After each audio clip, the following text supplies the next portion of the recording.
अस्सलाम वालेकुम viewers. Kurulus Osman season 5 volume 132 episode 14। इस एपिसोड के आगाज में खुफिया कमरे में वेसिलियस के आदमी मौजूद होते हैं। उसी लम्हे वेसिलियस वहां आता है तो उसके आदमी घुटनों के बल हो जाते हैं। फिर वेसिलियस एक संदूक से तलवार निकालकर कहता है, तैयारियां कैसी हैं? तो उसका आदमी कहता है, हथियार रास्ते में है जनाब। हमारे ताजर जिन्होंने एतमाद हासिल किया वो सामान के साथ हथियार भी छुपा देते हैं। ये सुनकर वेसिलियस कहता है, ठीक है, हमने इन तमाम चीजों को एक वजह से बर्दाश्त किया। ये बोतलें उन जगहों पर फटेंगी जिन्हें वो महफूज समझते हैं। फिर एक संदूक से तलवार निकालते हुए कहता है, ये तलवारें उन लोगों को काट देंगी जिनसे वो सबसे ज्यादा प्यार करते हैं। ईसा के सिपाहियों में कोई भी ऐसा नहीं होना चाहिए जिसके पास तलवार ना हो। तुम्हारे पड़ोसी, तुम्हारे दोस्त या वो लोग जिनके साथ तुमने खाना खाया, वो जिन्होंने बरसों से हम में घुसने की कोशिश की, वो हमारे हाथों मरेंगे। वो अब नहीं सोएंगे क्योंकि हम जाग चुके हैं। मुझे बताओ तेस्कलियुस बाकी जगह। तो तेस्कलियुस कहता है, काराजा हिसार के 50 मजीद लोग हमारे साथ शामिल हुए और सगूत के ईसाई हमारे साथ मिलकर लड़ने को तैयार हैं। अफंदी वेसिलियस, जो बगावत की आग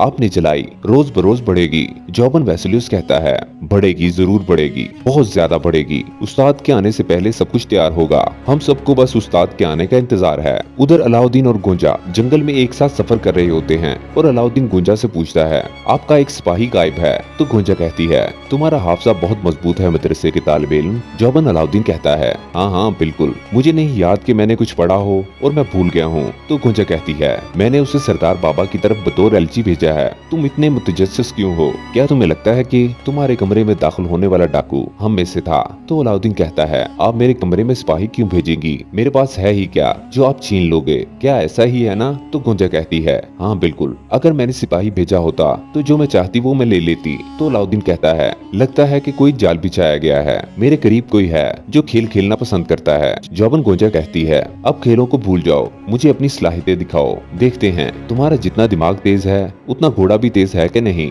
चलो। इसके साथ ही गुंजा अपना घोड़ा दौड़ा देती है। तो अलाउद्दीन कहता है, आप मुझे बिल्कुल नहीं जानती गुंजा खातून। ये कहते साथ ही अलाउद्दीन भी घोड़ा दौड़ाने लगता है। उसके सिपाही भी उसका ताकुब करने लगते हैं।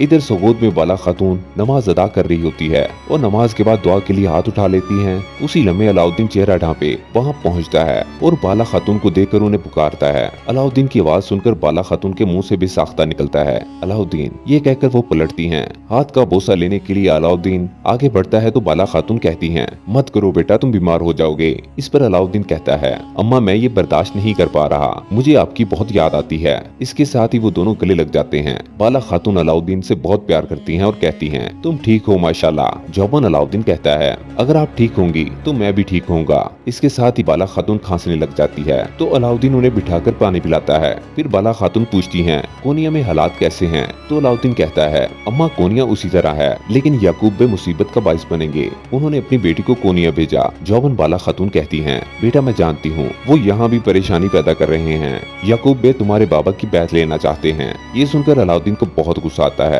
इधर यनी शहर के करीब मोहम्मद अपने सिपाहियों के साथ मौजूद होता है और सिपाहियों से कहता है, घोड़े तैयार करो। ये खामोशी अच्छी अलामत नहीं है। जब तक याकूब बे यनी शहर से बाहर नहीं निकल आते तब तक हमारी तलवारें न्याम में नहीं जाएंगी। इधर दीवान में सरदार याकूब उस्मान साहब से पूछते हैं, आपके बेटे दिखाई नहीं दे रहे उस्मान बे, कहाँ हैं वो? जबकि वेसिलियस और उसके आदमी दीवान में कामकाज में मसरूफ होते हैं और उस्मान साहब सरदार याकूब को जवाबन कहते हैं, उनके फ्राइज हैं, आपके बेटे भी नहीं दिख रहे। खैरियत? जॉबन याकूब साहब कहते हैं, वो खैरियत का वसीला बनेंगे इंशाल्लाह। तो उस्मान साहब भी इंशाल्लाह कहते हैं और मजीद कहते हैं, असल मसले की तरफ आते हैं। ये क्या है सुल्तानियत वाला मसला? तो याकूब साहब कहते हैं, ये कोई मसला नहीं है, ये हकीकत है उस्मान बे, क्या आपको कुछ कहना है? जॉबन उस्मान साहब कहते हैं, बिल्कुल, मारूसी हुकूक मरने से पहले सुल्तान मसूद से ताल्लुक रखते थे।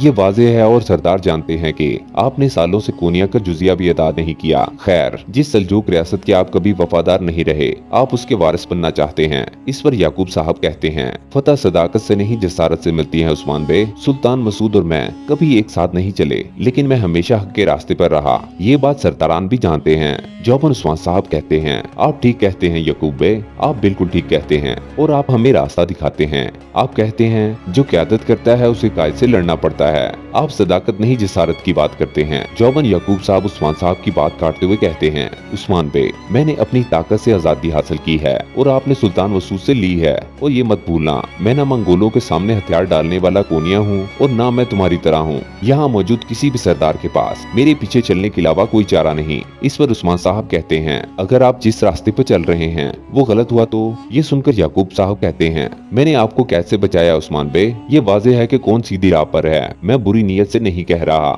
सुल्तान की हैसियत से मैंने अपने दौर में ऐसे हालात नहीं चाहता।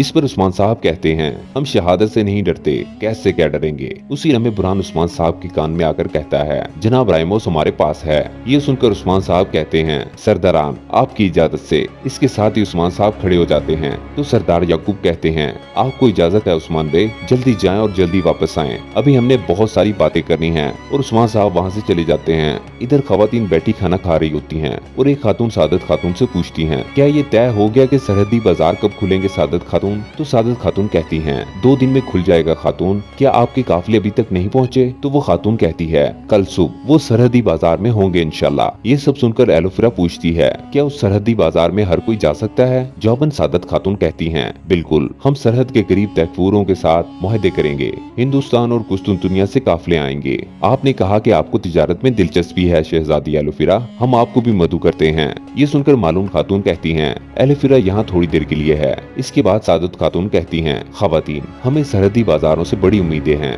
सामान जितना अच्छा होगा हमारा नाम उतना ही बड़ा होगा। मालूम खातून आपकी दुकान भी तैयार है। जौबन मालूम खातून कहती हैं, शुक्रिया सादत खातून, आपने तिजारत के लिए यानी शहर के नाम के बारे में तो सुना होगा। उस पर सादत खातून कहती हैं, नहीं सुना, बिल्कुल नहीं सुना। आपका नाम गरमियान तक नहीं पहुँचा। वैसे वाकई ही काई कढ़ाई के अलावा और क्या कर सकता है? तो मालूम खातून कहती हैं, आप बाजार में देख लेंगी सादत खातून। इधर जिंदान में उरहान और सिपाही राइमोस पर तशद्दुद कर रहे होते हैं। उरहान कहता है, तुमने मेरे सरदार को धोखा दिया। हाँ, ये कहते साथ ही वो उस पर मुसलसल मुक्के बरसाने लगता है। उसी लम्हे उस्मान साहब वहाँ पहुँच जाते हैं और राइमोस के चेहरे पर अपना पाँव रख देते हैं। फिर कहते हैं, तुम्हें याद है मैंने तुमसे क्या कहा था? मैंने तुमसे कहा था कि तुमने मेरी पीठ के पीछे कुछ किया, मैं तुमसे उसका हिसाब लूंगा। क्या तुम्हें याद है? लगता है तुम्हें नहीं याद, तुम्हें याद आ जाएगा। ये कहते साथ ही उस्मान साहब अपना चौका और पगड़ी उतार कर राइमोस पर मुक्के बरसाने लगते हैं और कहते हैं, मेरी तरफ देखो, यहाँ देखो, मेरी तरफ देखो। फिर उसे एक मेज पर लिटा देते हैं। उसके बाद उरान से खंजर लेकर राइमोस के गले पर रखते हुए कहते हैं, क्या मैंने तुमसे नहीं कहा था कि मैं तुम्हारी जुबान काट दूंगा?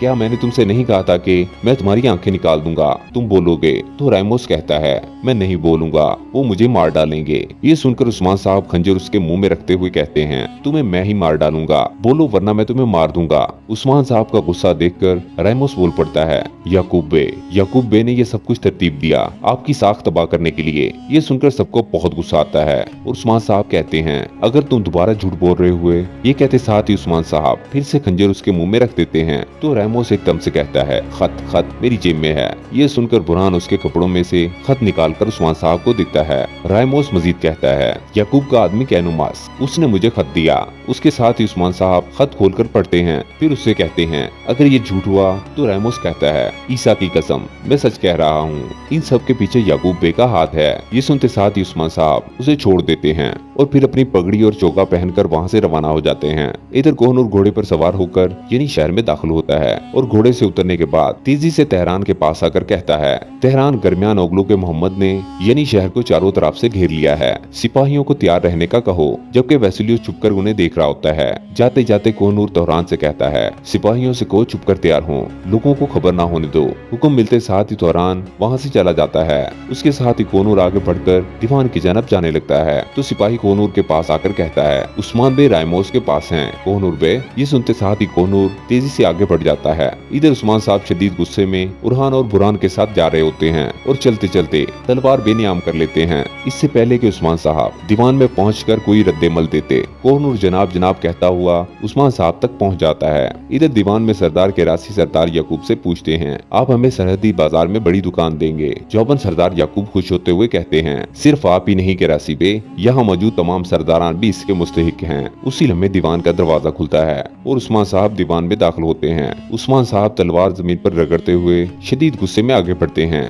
ये देखकर सरदार याकूब भी हाथ तलवार पर ले जाते हैं और कहते हैं, आपने इन तमाम सरदारान को यहाँ बुलाया और अब आपके हाथ में तलवार है उस्मान बे, या तो आप इन्हें यहाँ डराना चाह रहे हैं या खून बहाना चाहते हैं। जवाबन उस्मान साहब गरजते हुए कहते हैं, हाँ बिल्कुल खून बहेगा, बहुत खून बहेगा। इधर मोहम्मद की बेचैनी बढ़ती ही चली जाती है और वो कहता है, उस्मान उस्मान, अगर तुमने हमारे सरदार के साथ कुछ किया, मैं तुम्हें तुम्हारे शहर के साथ तबाह कर दूंगा। दीवान में उस्मान साहब कहते हैं, याकूब बे, सुल्तान की हैसियत में आपके दौरे हुकूमत में कोई सरदार कैदी नहीं होगा। आपने कहा, क्या मैं ठीक कह रहा हूँ? फिर सरदारान को भी बताओ, वो भी सुन लें। इसके साथ ही तमाम सरदारान खड़े हो जाते हैं और उस्मान साहब आगे बढ़ते हुए मजीद कहते हैं, आपकी सुल्तानी में सरदारान की पीठ के पीछे खेल तरतीब दिए जाएंगे, है ना? उस्मान साहब को गुस्से में आगे बढ़ता हुआ देखकर सरदार याकूब आहिस्ता आहिस्ता बाजू में छुपा हुआ खंजर निकालने लग जाते हैं। उस्मान साहब पूछते हैं, क्या लालच में सरदारान के खिलाफ जंगें होंगी? ताकत और कुदरत के लिए आपकी सुल्तानी में इंसाफ का तराजू भी खराब हो जाएगा,